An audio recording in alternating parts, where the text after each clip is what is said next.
Welcome. Thanks for tuning in to today's podcast. I'm quite excited and honored to have this conversation. We have Wade Davis and Stephen Gray here with us. Wade is a very well-rounded explorer and academic, spending his years researching and defending life in all its forms. As an ethnographer, writer, photographer, and filmmaker, Davis holds degrees in anthropology and biology and received his PhD in ethnobotany from Harvard University. You can find more of Wade's work at his website, daviswade.com. Stephen Gray is a writer, educator, conference organizer, speaker, musician, and cannabis ceremony guide. He is the author of Returning to Sacred World, a spiritual toolkit for the emerging reality. And he also records music under the name Kiri.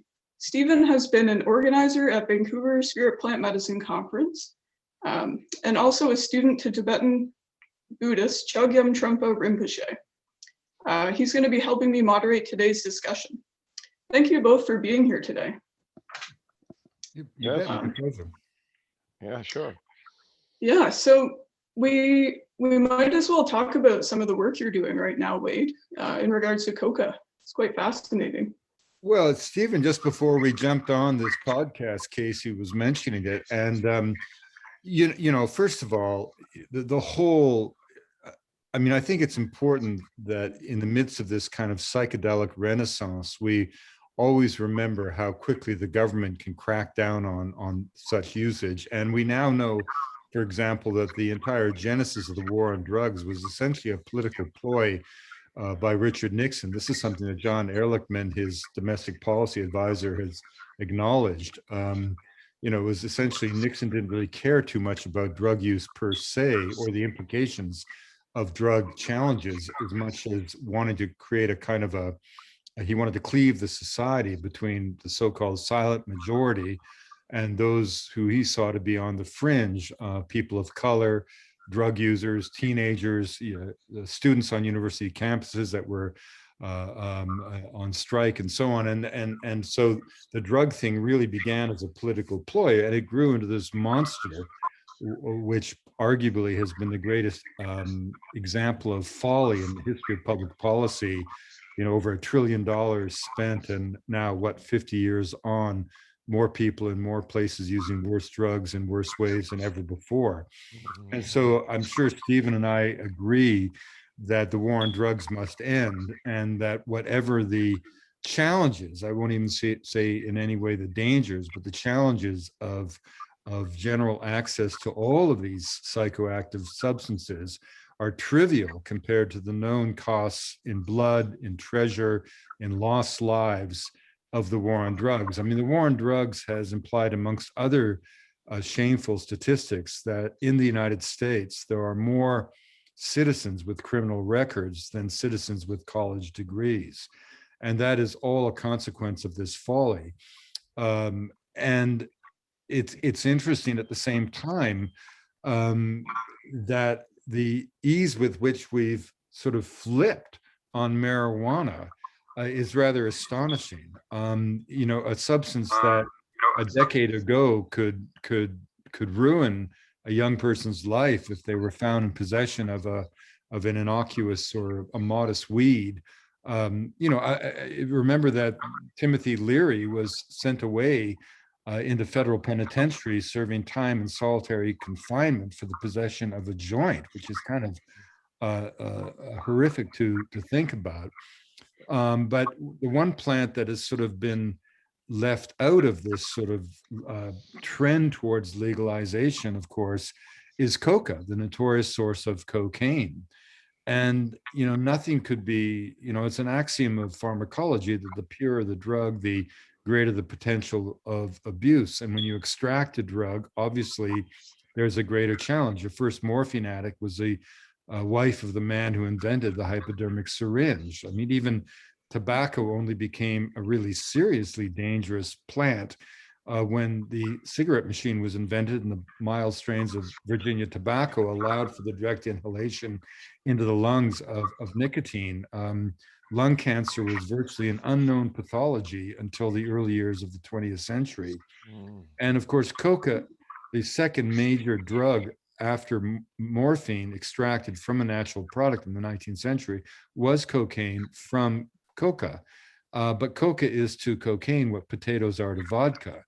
And again, it illustrates the adage of pharmacology. No such thing as good and bad drugs. There are good and bad ways of using drugs. Not using a drug can be a good way of using a drug. In other words, abstinence can be a good choice. And using cocaine hydrochloride as a topical anesthetic, it remains our most powerful tool in nose, throat, and ear surgery. So even cocaine has a positive use in medical practice.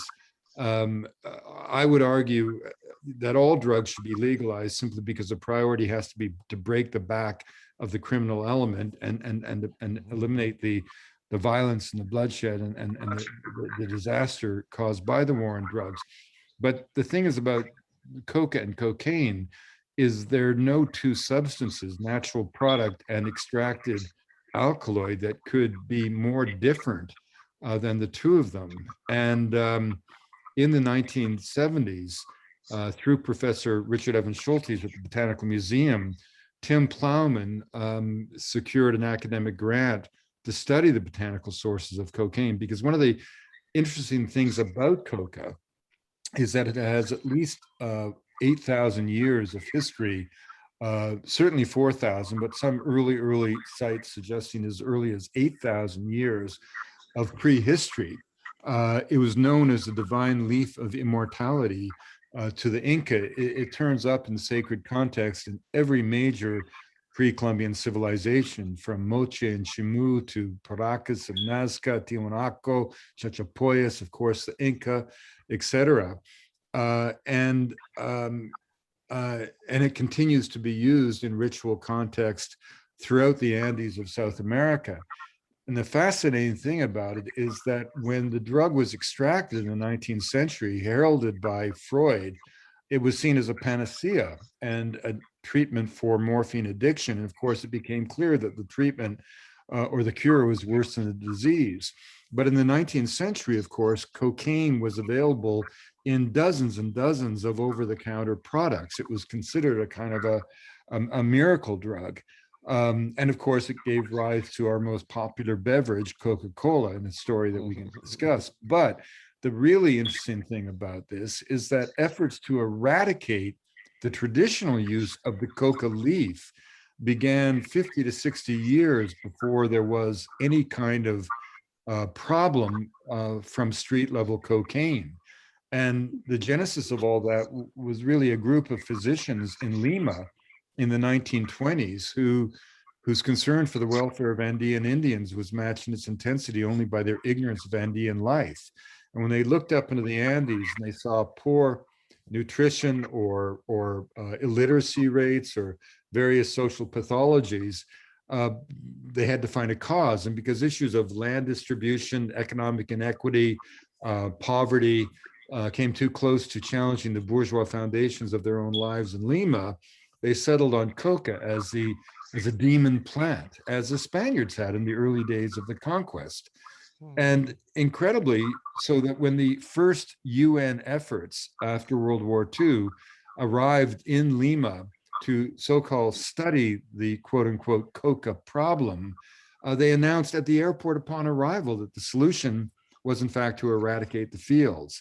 And yet, incredibly, during all of those years, no one ever did the obvious, a nutritional study that could have shown what, in fact, this plant had within it. And that kind of nutritional assay was only done in 1975 by Tim Plowman, Jim Duke at the USDA, and Andrew Weil. And as Tim was studying coca, and I was with Tim, Andrew Weil was also doing his own investigations of coca as part of a big project that took him around the world for 3 years. But when Tim and Andy and Jim did that study, what they discovered kind of horrified their backers at the US government, because it turns out that coca leaves have a small amount of the alkaloid in it, 0.5 to 1% dry weight, roughly analogous to the amount of caffeine you'd find in a coffee bean. But that alkaloid was absorbed benignly through the mucous membrane of the mouth. But in addition to the small amount of the alkaloid, the plant was full of vitamins.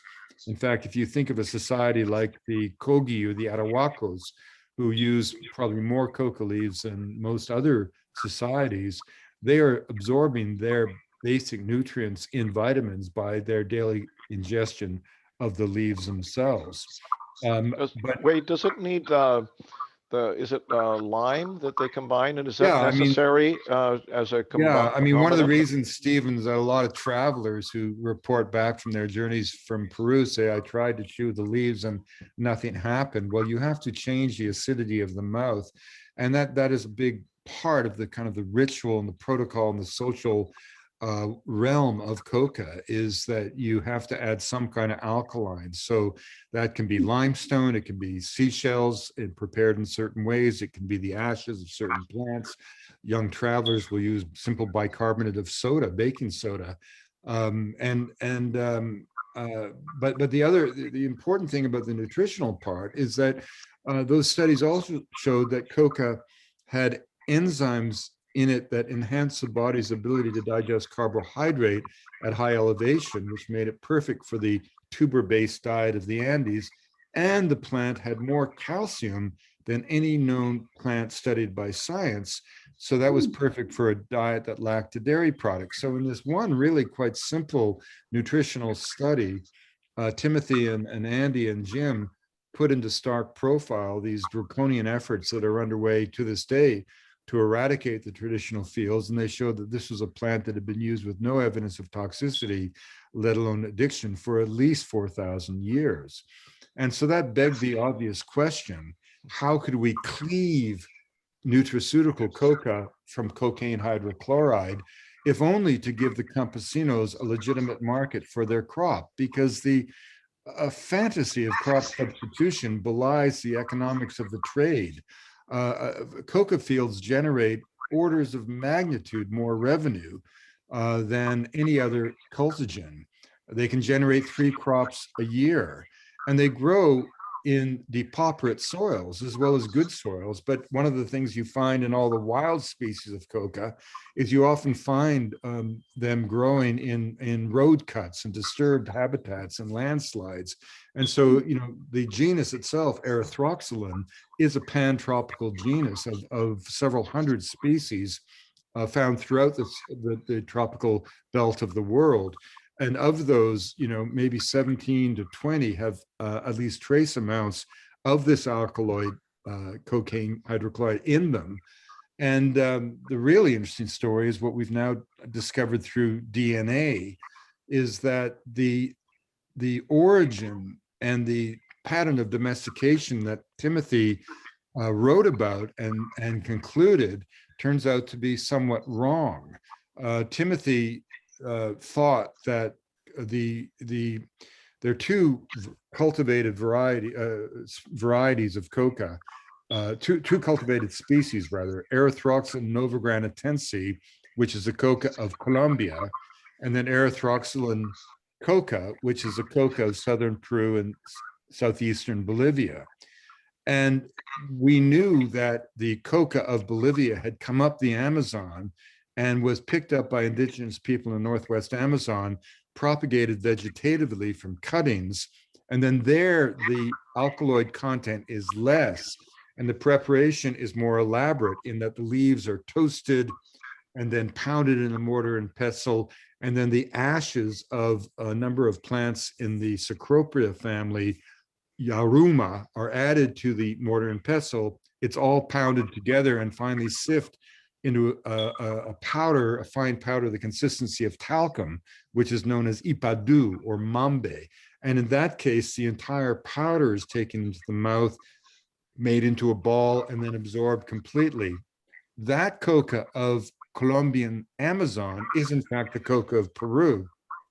The coca of Colombia, which is what you'd find on the Caribbean coastal plain, south into the headwaters of Magdalena, of Cauca, and down the coast of Peru to Trujillo, is Erythroxylon novagranatense. The Trujillo coca has methyl salicylate in it, a little wintergreen oil. That was the preferred coca of the Inca, and that was the coca of Coca-Cola, right? And the fascinating thing is because of the presence of a botanical trait called heterostyle. And heterostyle just means that the length of the stylus, which is where the anther pollinates the flower, the fact that you had two different lengths of it suggested that in Colombian coca, it could self-pollinate itself, a shrub. Now that is an adaptive trait for the individual, but not for the species. And heterostyle in botany is uniformly seen as a derived or adaptive trait. And that's what led Tim to believe that coca of Bolivia was the original cultivated plant. And then it had been worked its way up the Andes, and then it became differentiated morphologically, but also in other ways in Colombia.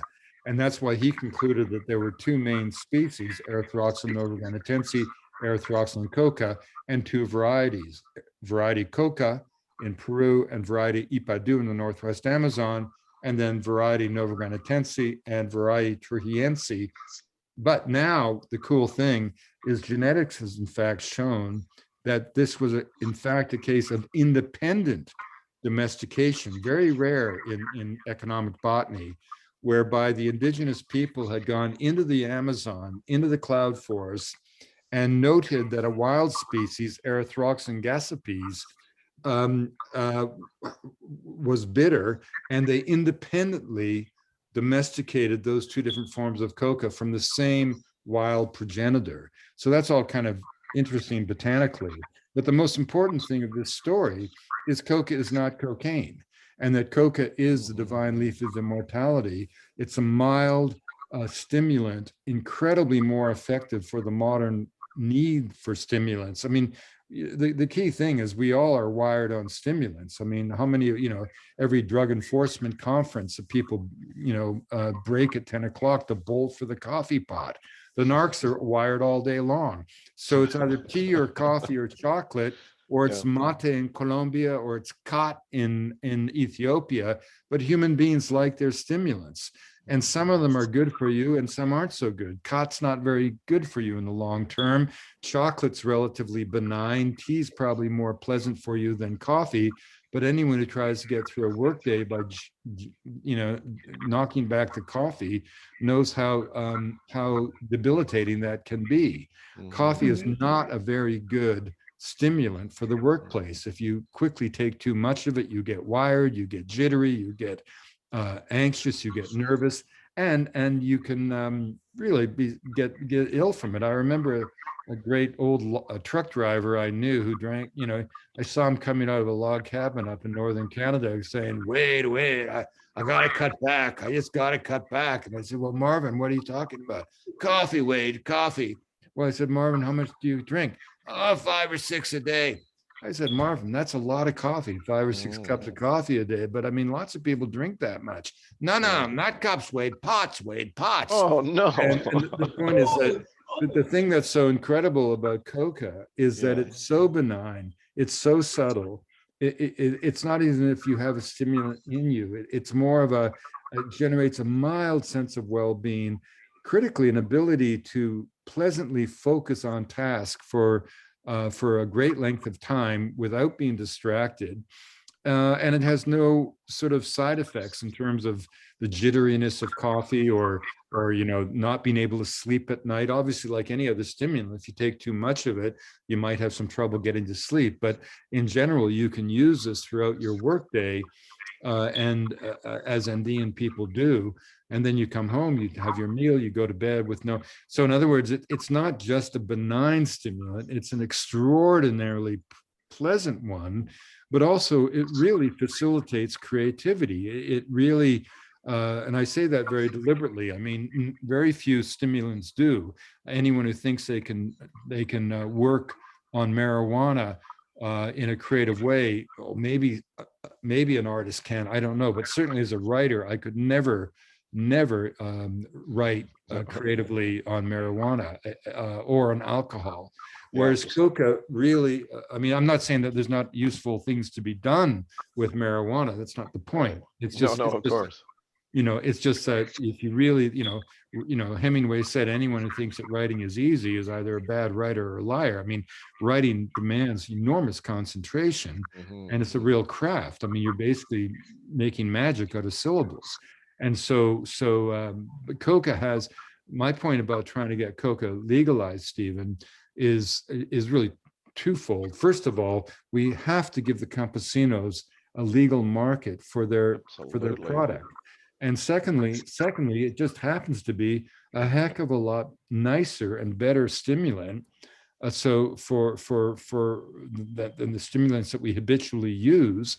So it'd be better for people. It's full of nutrients, and it's more effective. It works. And so the market for that plant, if we could just get over these legal hurdles. And the irony to me is that if you think about it, I mean, cannabis, someone should never have gone to jail for possession of an innocuous weed, but at the same time, no one should pretend that cannabis is an innocuous weed. It's not. It's a powerful psychotropic substance that's been used for 4,000 years as well.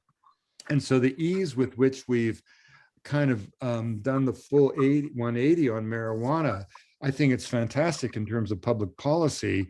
It doesn't give me a huge amount of confidence that we've learned that much more about the nature of human drug use. It just seems to be from one extreme to the other. But if we can absorb into the society the use of marijuana, which I think we must do, people are using it, it shouldn't be criminalized, then surely we can absorb into the society a plant which is utterly benign.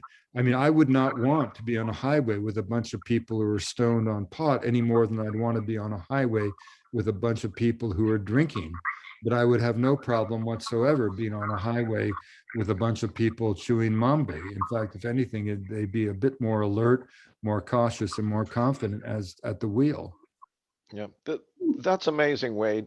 I don't even know hardly what to say about it, but it's revolutionary what you're saying. It's so obvious, that, and it's frustrating to hear you say this because it just seems like, please, can we get this substance into the culture? I mean, well, the thing I've is, known Stephen, a little bit about it, but everything you've said has just made it so obvious. But before you go again, wait, can I just add one more thing? Because I just want to put a good, because you're an easy interview. We just sort of sit back and let you go. But just before you move on, if you don't mind, I'd just like to put in a very brief word on behalf of cannabis, because I'm like you. I can't write on cannabis. I get lots of ideas, but the linear function is compromised. But I do know people that are really good writers, nonfiction anyway. I don't know about fiction, and they write under the influence.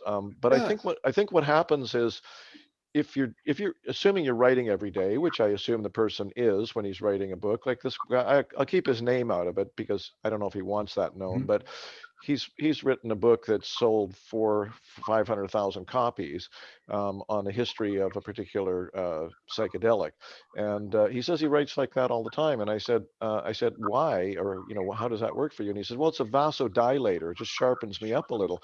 But I think what happens when you're doing that every day, if you get up every morning and you're writing and you have a puff, there's a really strong tolerance effect, and you're hardly stoned at all. It just kind of allows them to focus in a bit. And I don't. You're absolutely right, Stephen. I'm not against, or I'm not trying to dump on any. I mean, I think. No, I didn't think you were.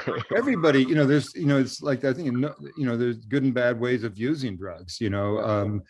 Every drug has its own ambivalent potential, and I think it all depends on. Every individual has their own reaction, and the one thing we shouldn't be doing is trying to bottle up what is a fundamental desire of humanity, so ubiquitous in the ethnographic record, that it's got to be seen as part of the basic human appetite, and that is a desire to periodically shift consciousness. And the fact that I don't find marijuana useful has got nothing to do with marijuana and everything to do with me.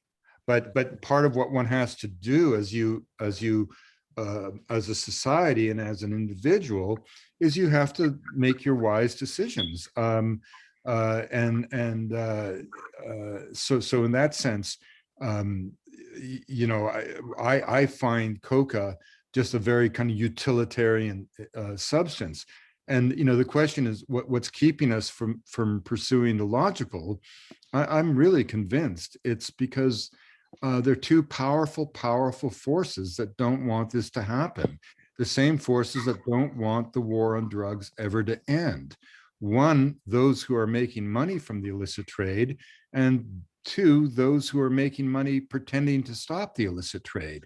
I mean, one of my experiences is that in the war on drugs is that the advocates of prohibition have no interest whatsoever in winning. I'll tell you one funny anecdote, Stephen. I don't know if I ever shared this with you, but when Tim and when I came back from South America as a young aspiring botanist, having spent a year and a half with Tim on this quest to sort of understand both the origins and the use of the divine leaf of immortality, Tim said to me, there is a job opening at the USDA that I want you to apply for, but if you take the job, I'll kill you. Did I ever tell you this story, Stephen?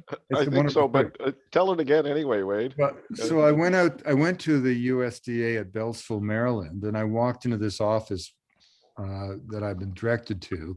The first thing I knew was that this guy wasn't USDA, he was DEA without doubt. The second thing I noticed about him is he was a drug addict. You couldn't get in the room for the cigarette smoke. The third thing I noticed is that the walls were covered by seized paraphernalia. It was like going into the office of an anti-pornographer and having pornography on all the walls. And then I'm looking at this guy. This is the 1970s. So Casey, you're too young. Mercifully, you're too young to remember how ugly the clothing was in the 1970s. But he had a big hairy chest, a big butterfly collar, open, gold chains around his neck. He had a watch, Stephen, literally with those nuggets like you'd see out of Narcos, right? Nuggets of gold on the watch. And what the job description was, all that they had concluded from our years of effort on Coca, funded by the government, was that Tim and I were good at finding coca fields. So he wanted me to go back to the coca fields, secure the biological pests, both insect and bacterial and fungi that predated on coca leaves, bring them back to the United States so they could be genetically manipulated and then deliberately reintroduced to kill more coca plants. And I'm looking at this guy and all I can think of is, where have I seen you before? And I asked him at one point, isn't this a little hazardous? And he reached his big claw into his chest and pulled out dog tags that he had inscribed in gold the names of all the agents that had been killed. I mean, you couldn't put this in a script. No one would believe you. And then I'm thinking, where have I met you before? I know I've met you. And then I realized suddenly I had never literally met him, but I'd met him 1,000 times in the streets of Medellin as the cartel was emerging, because we had a farm in Rio Negro right down the road from where Carlos Leather had his hacienda. And in the early 70s, the whole kind of emerging cartel thing was all mixed up with the Colombian hippie thing. And these characters were around. Like I remember on our farm, one time a guy brought a briefcase full of cocaine by and opened it up, and everybody could use it as long as they could play their guitars loud. I fortunately really didn't like cocaine, and so I just slipped away into the forest. And I just hated that drug. I hated what it did to people, and I just thought it was an evil, selfish, ugly drug, which it is when used in that way. But my point is that this guy had exactly the same vibe as the cartel. They're two sides of the same coin. And neither side has the slightest interest in ending or winning the war on drugs, because they'd all be out of work. And that, I think that more than anything is the loggerhead. Look, I mean, who was most viciously opposed to liberalizing marijuana statutes in California? The Humboldt County pot growers, right? Because they were going to be out of business, or they'd have to change their modus operandi. So I think, the biggest nut to crack in legalizing or even bringing rational policies to drug use and in North America are the very agencies trying to stop the trade, and those who are making all this money and generating these rivers of blood from the trade.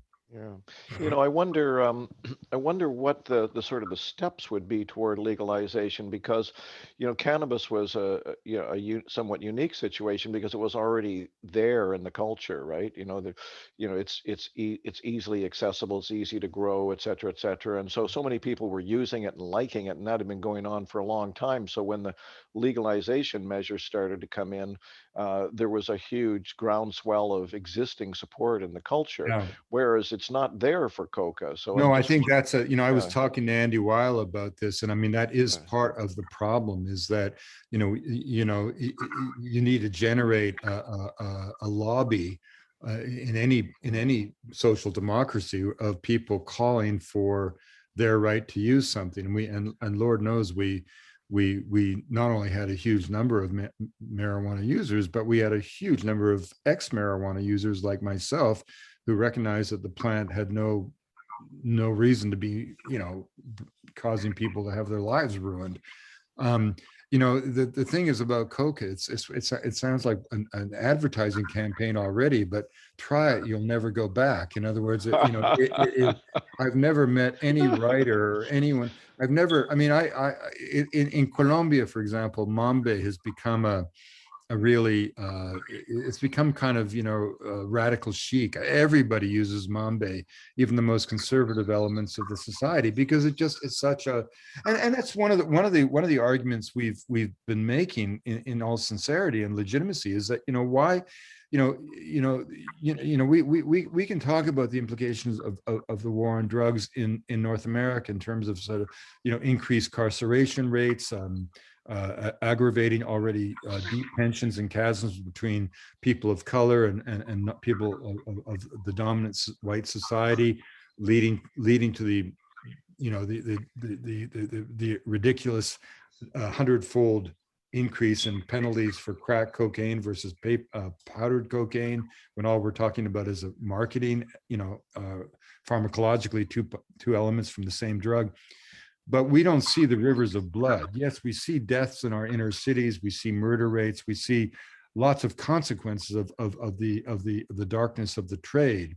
But we're not seeing what Colombia saw: 50 years of conflict, 260,000 dead, 7 million internally displaced, 100,000 missing, 5 million people forced to flee their homes. Imagine how the States would feel if Canada had patterns of drug consumption in bars and boardrooms across our country, and laws that made possible a black market trade, but sanctions that did nothing to curb that trade in any meaningful way, such that 85 million Americans were forced to flee their homes. Well, that's what happened in Colombia. And that war would not have endured for a day without the illicit money from cocaine. As I said, the last year of the peace, the FARC were down to 6,000 cadre, mostly teenagers in search of a meal. But the FARC, nevertheless, in that last year before the Havana Accord was signed in Cartagena, made $600 million US from extortion and drug trafficking. Well, if you give me the Beverly Hills Boy Scouts and that amount of money, I can wreak havoc in Southern California. So, one of the arguments we're making in Colombia is, why on earth, given that the engine driving the trade has always been consumption, most Colombians have never seen, let alone use, cocaine. Why should Colombia suffer? Why should Colombia put at risk its richest national resources, biodiversity? It is the most biodiverse country on earth, second only to Brazil, which is a much bigger country. Not to mention the health of its children. To allow the Americans to attempt to eradicate and fail to eradicate in the slightest way a crop that yields a drug that their people and their people alone choose to use to try to satisfy their misery by using a drug best employed by a doctor as an anesthetic to pull teeth. So we're trying to argue that Colombia should make this an issue of national patrimony, laying claim to Coca, even while rejecting cocaine. Mm-hmm. It's so important, so what, is there anything being done? Like, I mean, well, for example, we should put you up on a on a platform somewhere and tell the world this. Well, Mhm. we're actually moving ahead, and there's a big movement growing in Colombia, because in the wake of the peace, it's really become a point of pride. People are just sick of bearing the consequences of the trade, right? And I was doing a session with President Santos the other day, and he said, no one in history has done more to try to eradicate coca. He was the defense minister under President Uribe. He himself was a president under Plan Colombia. The aerial spraying of fumigation of fields with defoliants, the physical tearing up of fields by soldiers.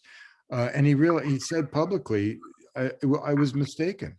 It was wrong. This is not the solution. I mean, again, what we need to do is I'm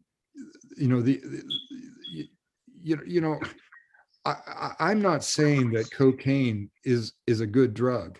I'm saying that consequences of prohibition are far more draconian and severe, particularly when you factor in the political instability caused throughout the Americas. Look what's happened, for God's sake, to sovereign nations like Nicaragua and Guatemala and Honduras. I mean, they've become almost failed states because of the trafficking of the cocaine, right? And again, that's a consequence of the billions of dollars that were spent, the technology brought to bear to shut down the cross-Caribbean trade from Colombia directly to Miami and Texas. So what happens? We just divert the trade up Central America, to the detriment and misery of those nations, right? And at the end of the day, you'll never meet anyone whose decision to use or not use an illicit drug ever has anything to do with their legal status. No, I've never in my life, and I've been in and around the periphery of the drug subculture off and on, simply as an academic and a scholar who studies psychoactive substances. I've never met anyone, and also as a child of the 60s, as you are, Stephen, I've never met one single person whose decision to not use an illicit substance has been based on the legal status of that substance. No, it just alienates you from, authority and the culture and so on. And as you say, obviously, there's so much hay to be made, money and everything. Did you ever come upon the book? It's in my shelves back here, Chasing the Scream. Very, very interesting book on the sort of social history or the history of drug prohibition in the United States. And, it started long, long before Nixon and those assholes with Harry J. Anslinger, who started the Right. Federal Bureau of Narcotics in the 30s. And he was another one of these, I'm sorry to say, sick individuals like J. Edgar Hoover that wanted to build their career on, finding enemies, in black cultures and so stuff much like of that. And so much of that was both with marijuana and the early years of recreational cocaine, the jazz movement and everything. It was so rooted in systemic racism. Absolutely. And what it did, this book, Chasing the Scream, makes this really clear. What happened when Anslinger started this bureau and started going after, the drug use in the subcultures, was that it created a whole mafia, No, essentially. that you're so, Stephen, that's what I always argue, is that if you legalize these drugs, use would plummet for all kinds of reasons, but one of them is that the very illicit nature generates this kind of engine of money, this engine of activity, particularly noticeable everywhere, but also in inner cities where the economic opportunities have always historically been far less than outside of those inner city areas. And so if you're a young kid and you're smart and you're hip, and you grow up by chance, born into an inner city area where economic opportunities historically have been so minimal, what the hell are you going to do if you got any brain whatsoever? And I've known this from First Nations reserves in British Columbia, where the smartest people I know are the ones who are smart enough to peddle drugs. Why? Because that's what they could do, you know.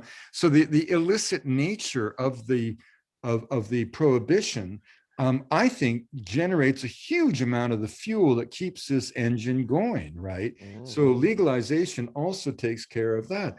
You know, I've got a friend of mine who's a character in my new book, Magdalena, on Colombia.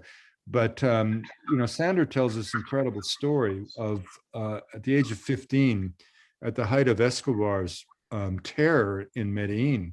And the terror existed, by the way, because of drugs. Drugs at the height of Escobar's power, the Medellin cartel was budgeting $1,000 a week to buy elastic bands. Think about that. Just to wrap the money.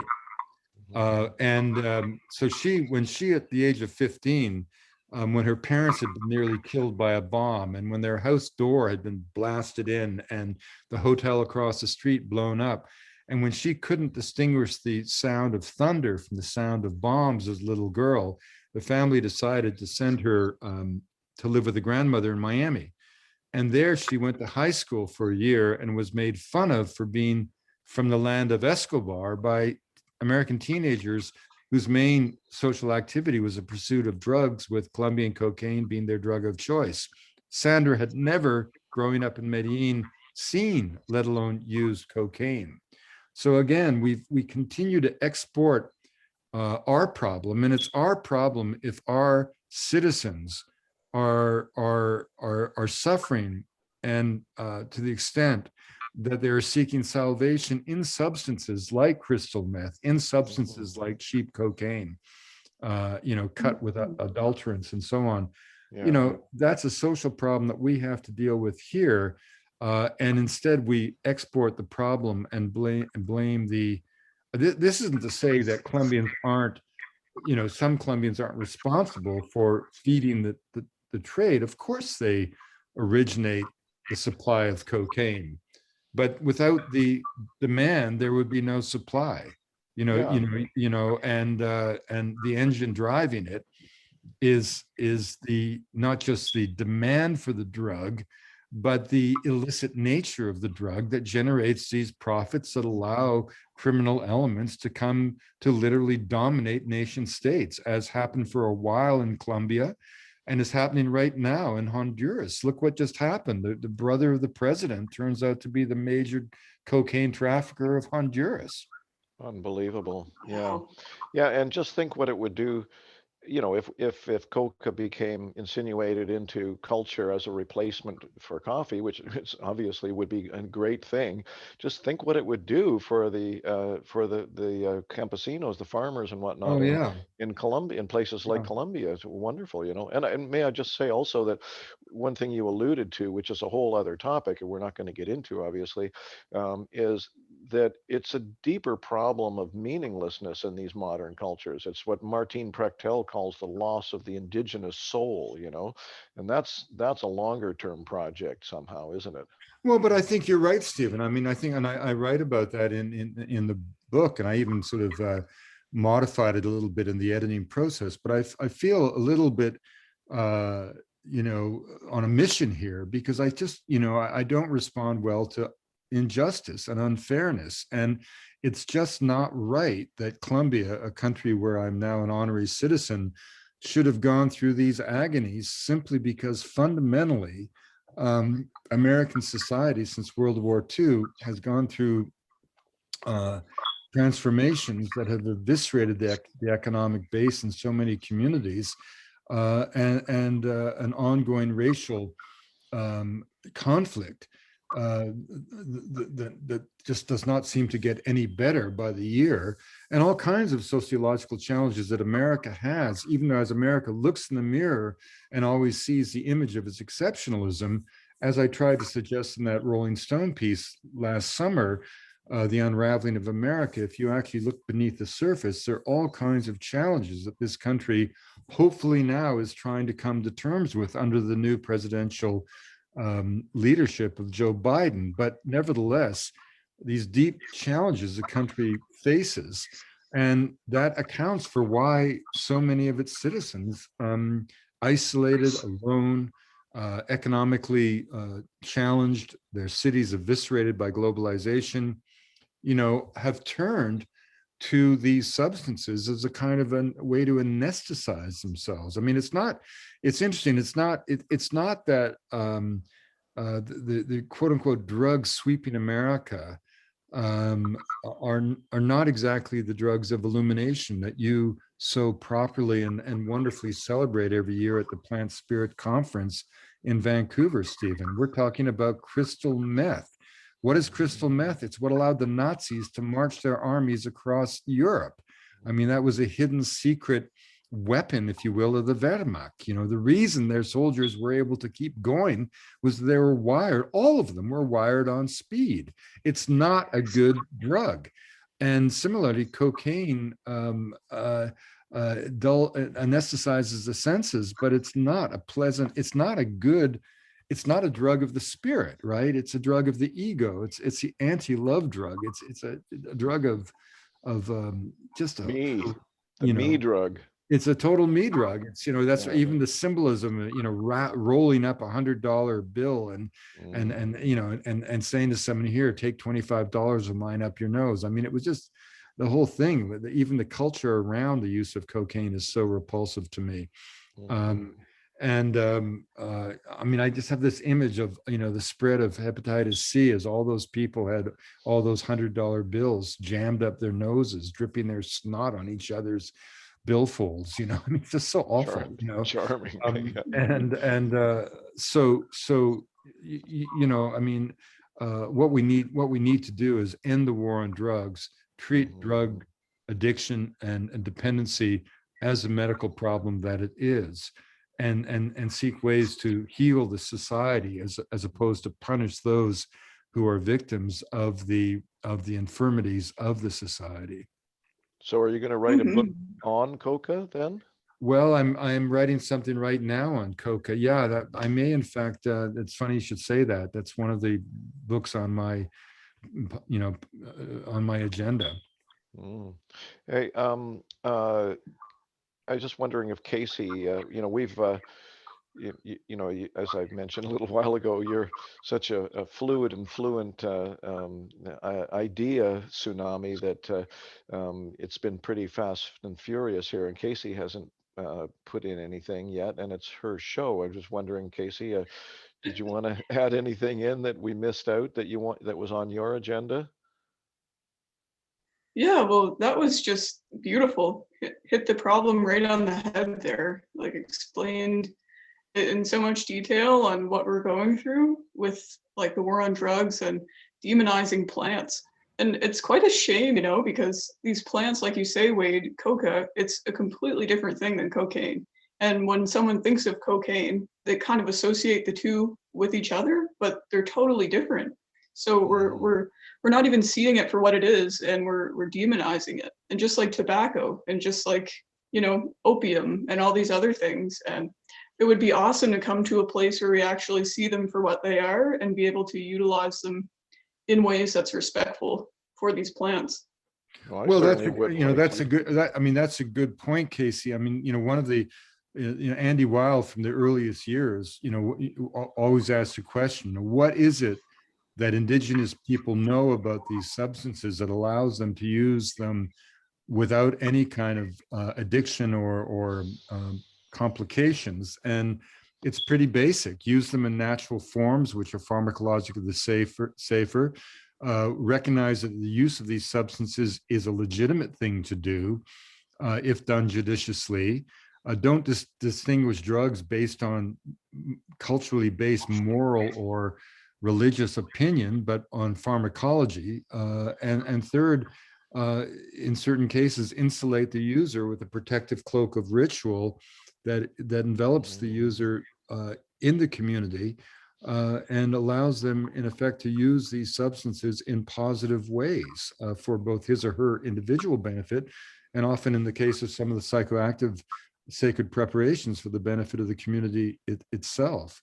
And this is the distinction between coca and cocaine. And we haven't even begun to speak of the beautiful ritual use of coca. I mean, the fact that in the Andes, when you meet people on the trail, you don't shake hands, you exchange leaves. As you come into the shadow of a new mountain, you take 3 leaves as in the form of a cross, and you blow across the leaves the energy of the coca to the Apu deity, the mountain god that will direct the destiny of yourself while you're within its shadow, either living within its shadow or moving through its shadow. And this wonderful gesture of reciprocity, which is tied into the whole way that Andean people and many other peoples interact with the natural world. You know, just the idea that the world doesn't exist for us to exploit, but rather exists for us to express our loyalty to, even as we can expect the bounty of the earth for ourselves, you know. And so you see all these beautiful ritual gestures of the plant that turn every moment. I mean, you know, in South America, the Andean friends of mine, you know, in communities where I've been adopted, always joke about the gringos who chew coca like horses eating hay. They consider it incredibly vulgar. It's sort of, you know, the way most gringos chew coca from the point of view of the Runa Kuna would be like if I walked into your, you know, elegant dining room and you had Dom Perignon ready to be served to your guests before dinner, and I just grabbed the bottle and started guzzling it like it was a soda pop. You know, that's how they sort of, you know, they you know, it's sort of a beautiful thing when you actually say to someone in Quechua, you know, grandfather, shall we taste coca together? Yes, we should. And you sit down, and at the conscious moment, you hand someone a cruceta of leaves, they hand you a cruceta of leaves. You pause, you think, it's meditative. And then you slowly, and you don't just fill your mouth with leaves, you leaf by leaf you put in your mouth. And the idea is that as you put a leaf into your mouth, you're thinking of Pachamama, you're thinking of the essence of the leaf.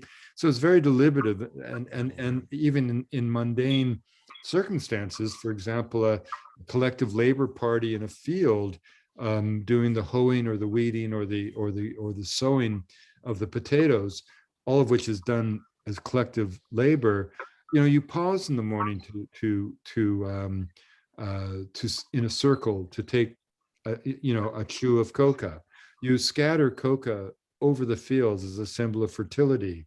You know, coca is used in every single sort of ritual payment to the deities. And that, you know, it's just a beautiful, it's a huge, beautiful construct that is around the use of the plant throughout South America. So it's particularly bittersweet and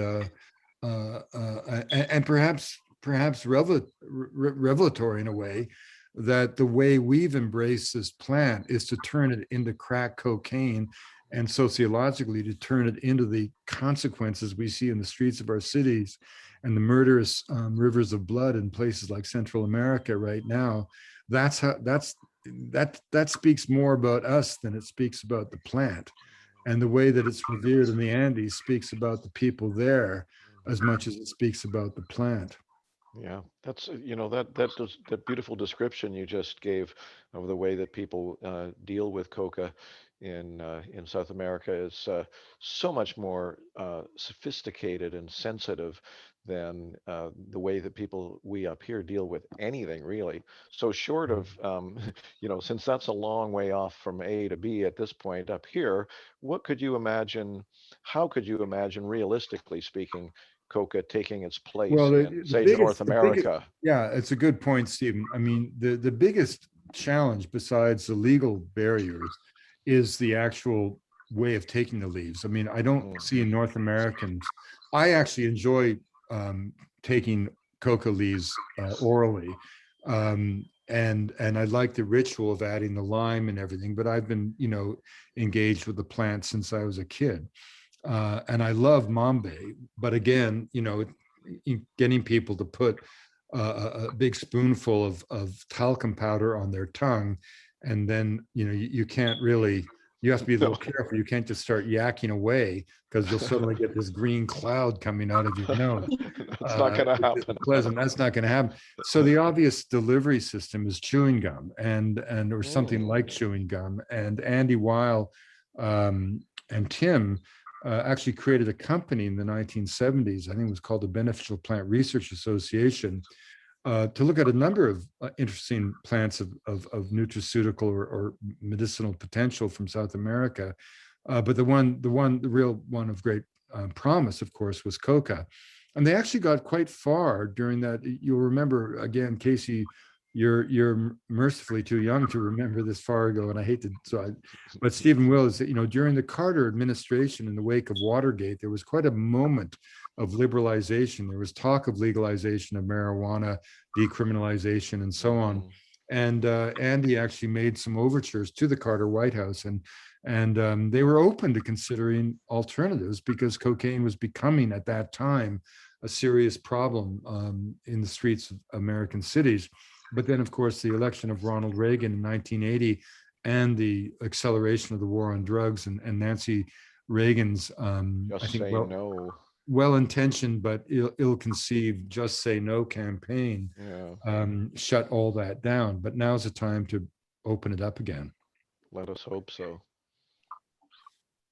Casey, I was one final thing, Casey. I mean, I know that I've sort of hijacked your podcast, and Stephen knows that that's. I think it was meant to be, Wade. I think it was meant to be. But the thing is, I think what is interesting about Coca is that we've spoken so much about psychoactive substances, psychedelics, the psychedelic renaissance, a lot of talk about marijuana, but oddly enough, it seems to me that Coca and cocaine is the story that best tells the discrepancy between the way we deal with these quote unquote drugs and the way indigenous people do. I mean, the chasm is so wide, and yet the two are so related that I think as an allegory or as a parable or as a way of getting us to begin to think anew about these substances. Like, even if we go to cannabis, for example, obviously cannabis has been used as a fiber, it's been used as a medicine,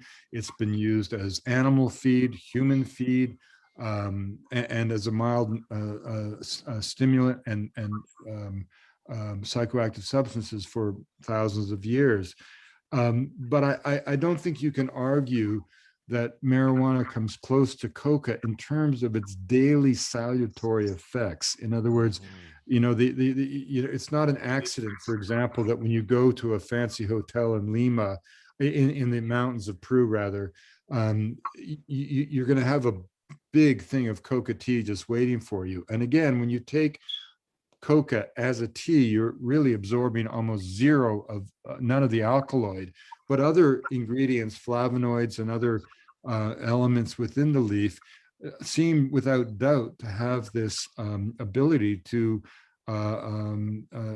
help with the treatment of altitude sickness. My wife, for example, Casey, never likes to chew coca leaves. She just doesn't like the idea of dry leaves in her mouth. And I don't know why she's got that weakness, but we've been married 35 years, and Casey, you have to put up with some things in a spouse. And but the thing is, Gail, I bet it goes both ways, Dave. Yeah. But Gail never goes out in the Andes without a flask of coca tea, not because she gets any stimulation from it, but because it really helps with altitude sickness. We had an interesting case a few years ago where the captain of Peru's World Cup football team, or what we call soccer, was busted for having a trace amount of cocaine in his blood. He played for a team in Brazil, and that's where he had to go through the random drug test. And this created a big international scandal because it was the first time Peru had qualified for the World Cup, for the final rounds in a decade. So it was a huge issue of pride in Lima and throughout the country. And the lawyers got in touch with me as an expert witness in Brazil, and we were able to construct the movements of this star athlete. And indeed, he had been in Andean Peru, and he had been at the luxury hotels. And for altitude sickness, he had been drinking a lot of mate de coca, which again, in sufficient quantity, will give you a trace amounts of cocaine in your blood, right? And because of that, we were able to get him off the hook, and he was able to play in the World Cup. But the future is gum. I think the future, is, chewing gum is about as American as apple pie. Look, in the 19th century, when cocaine was first extracted, Parker Davis, as a big drug company, built its entire repertoire on cocaine. And you could get cocaine in hundreds of products over the counter, including lozenges, and so maybe you could suck on a candy of Coca. All you have to do is create a delivery system that's a little bit more accessible to people than Mambe and the leaves themselves. I mean, old timers like myself will never abandon the traditional means of using the substance. That's part of the joy. Well, I would love to see this happen, Wade. And it's amazing, really, that you've said all these things today.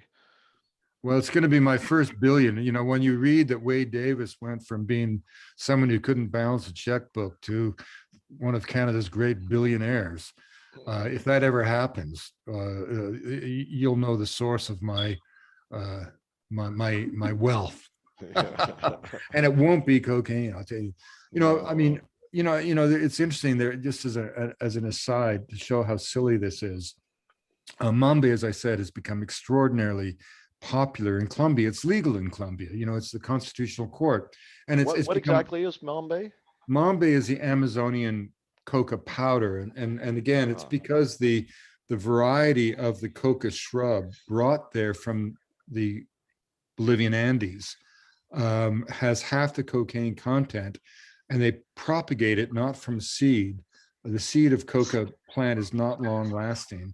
They propagate it vegetatively, and they've developed this technique to absorb the entire substances. So if you take coca leaves in the Andes, you basically make a quid, like a quid of tobacco. And when it is exhausted after 45 minutes, you discreetly and elegantly place it on a rock or something like that. You never spit it out.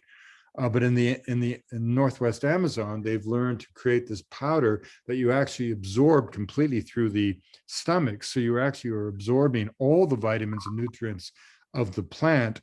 And I find that perhaps because of the lower amount of alkaloid, it's even more benign, more useful, more pleasant. And it's become kind of extremely popular in Colombia. You can buy it in supermarkets, in kind of shopping malls and specialty shops and so on. All kinds of people are using it. And recently I saw this report of a big bust of cocaine at Baltimore or Philadelphia that made the local evening news. I can't remember which city it was.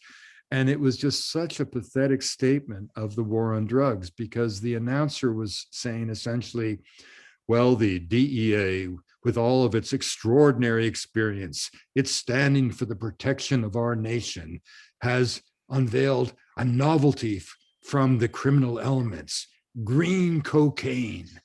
And this could be the new scourge of America. Well, what they had found is some traveler had brought in from Colombia a couple bags of Mambe, which has, so little cocaine in it that you could, you not only does it have very little cocaine in it, it can only be taken orally. So and because it already has that ash already infused in it, it would be extraordinarily difficult to extract cocaine hydrochloride from it, even if you wanted to. And a big bag of Mambe like this would yield not even, half a gram of cocaine. So in other words, the whole thing was preposterous. But again, you have the situation that after 50 years of a war on drugs, of fighting cocaine trafficking, with budgets of up to $60 billion a year, the DEA, even despite the fact that the USDA had commissioned studies from people like ourselves at the top universities of America, to study the actual distinction between coca and cocaine, they could have a bus like that and nobody in the organization would even know that it was a vegetable form of a nutraceutical plant used by Amazonian Indians since time immemorial, right? Mm. Well, Wow. I hope some people take up the mantle of this, Wade, because I don't feel like exaggerating by saying this is a potential game changer if coca were legal around the world for the kind of use that you're talking about. I think it's revolutionary. As you say, it's far more likely to be a beneficial substance in daily use than cannabis, which is obviously making a lot of progress.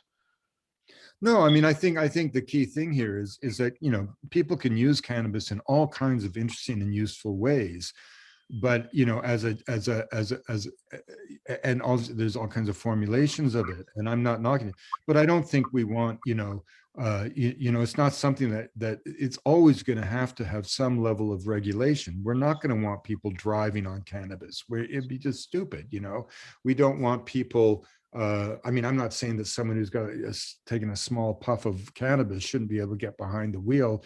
Is the same as someone who's had one glass of wine at a party should be able to drive home safely. But I'm just saying that in general, cannabis is a psychoactive substance that gets you high.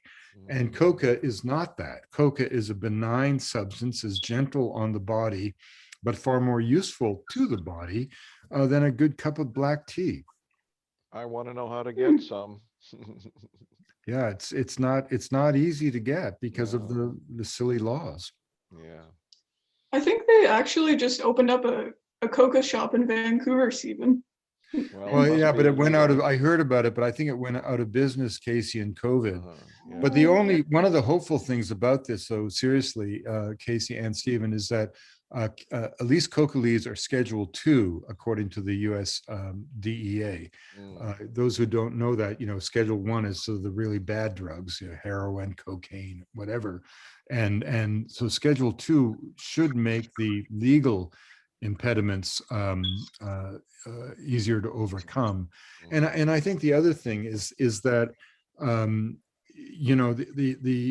fortunately you need a hell of a lot of coca leaves to make the extraction of cocaine worth it. So it would be very easy to regulate.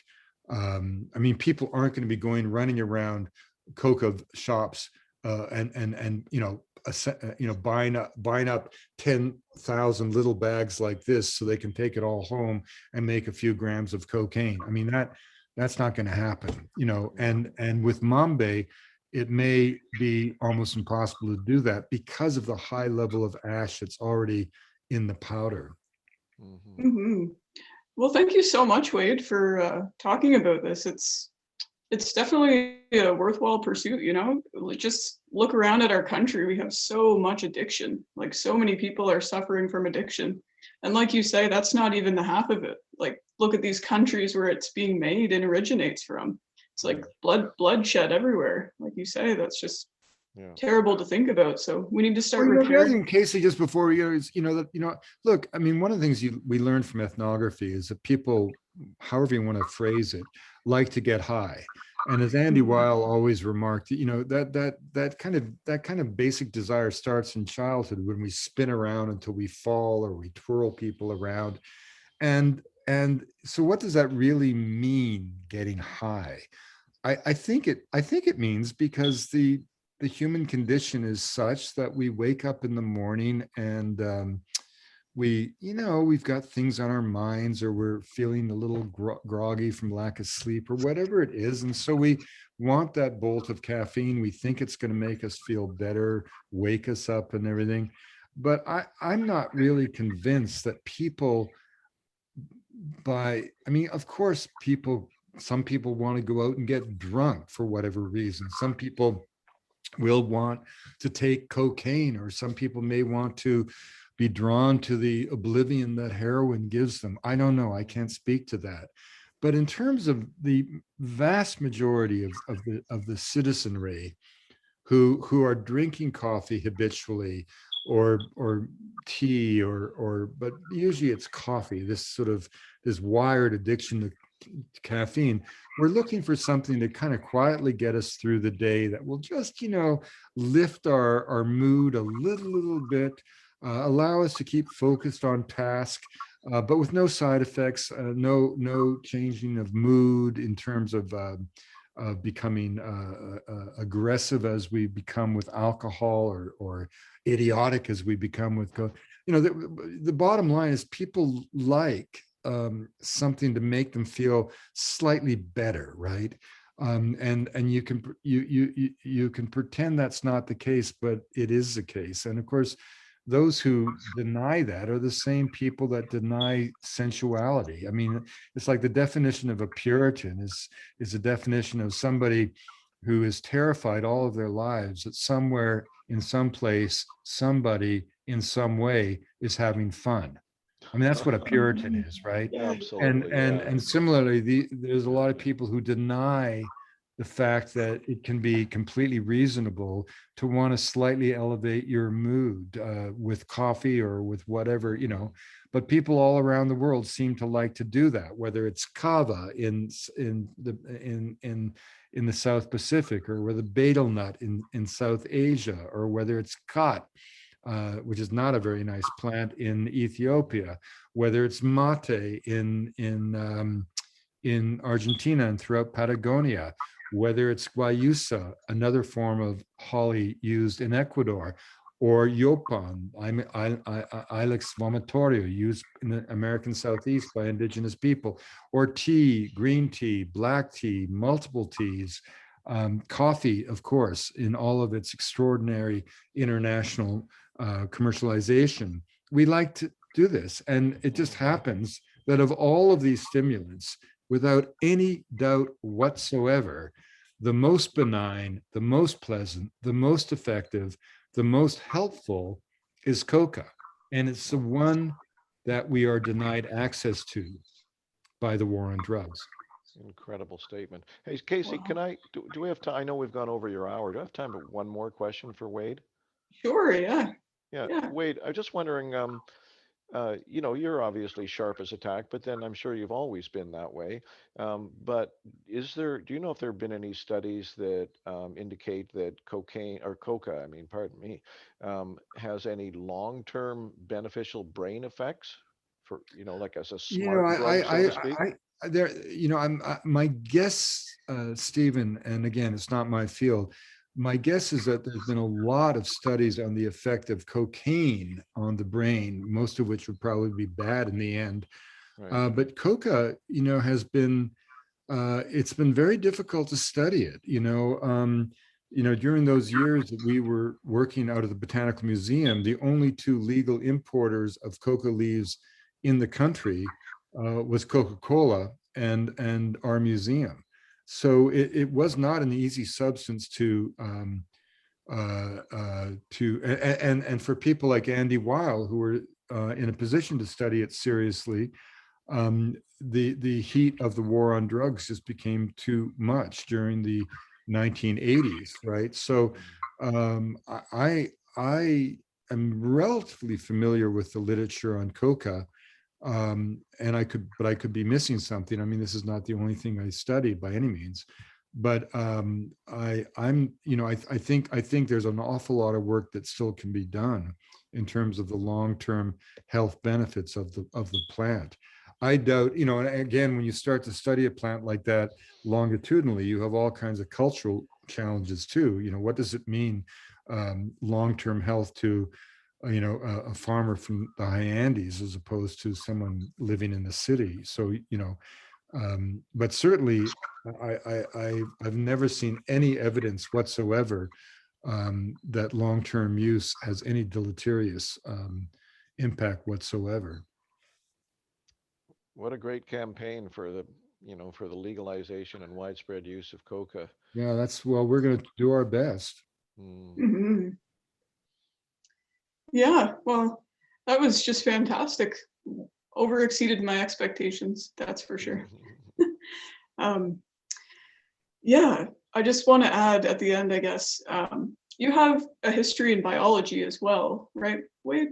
Like you studied biology and So this isn't just an opinion of yours. Like you've spent a lot of time thoroughly researching this stuff. Oh yeah, I mean, I study at Harvard with Professor Richard Evans Schulte, is the world's authority on medicinal, psychoactive, and toxic plants. And my PhD is actually not in anthropology; it's in biology as an ethnobotanist. And so I don't really work in that field now. I'm more of more of an anthropologist, I suppose, or a historian. But I've always defied easy labels. I've always felt any vocation is just a lens through which you examine a life, and only for a time. I mean, I've written works of history. I've worked, works of natural history and so on. But without doubt, our study, and I was simply at that time a young apprentice, really, to Tim and Andy Weil. But I was at the core of the study, and when Tim died, I sort of inherited his mantle.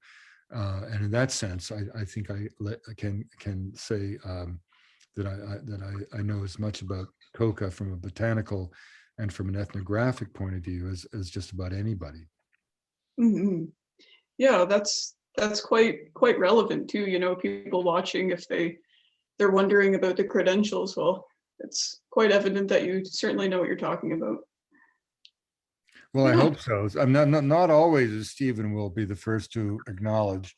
Oh no, I wouldn't say that. No, you have. I don't mean to flatter you, but you really do have a remarkable mind for even remembering all these different, chemical names and all these different things. So, we're blessed to have you, Wade. We really are.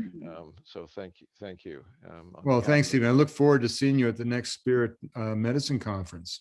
Well, we might have to have you, talk about Coca at that one, Be my pleasure. Yeah, I don't think we're going to have one this year. It doesn't look like, this COVID thing's going away fast enough to be making plans for 600 people in a room for this fall. Right. So I'm thinking it's going to have to be next spring or next fall, probably. Good. Well, I'm always there to support you. It's a wonderful institution in the city here. Well, thanks so much. Yeah. Definitely, yeah. Best of luck with all this this new project of yours that you're doing and all your books, and thank you very much for spending the time to talk to us here today. My pleasure, Casey. Great being with Stephen. Thanks a lot, Stephen. Thank you, Wade. An honor and a delight. Always be with you. Thanks for putting it together, Casey, and really generous of you to come on to something like this too, Wade. I know, it's not, she's not getting 1 million views yet. Oh, but she's worth $1 million, a wonderful young person like that. She's got a great future. I think she's got a great future. Great. My pleasure, Casey. Good luck. Let me know if I can ever help you with anything. Yeah, thanks so much. Have a nice night, guys. Okay, bye-bye, Stephen. Bye-bye. Bye, you guys.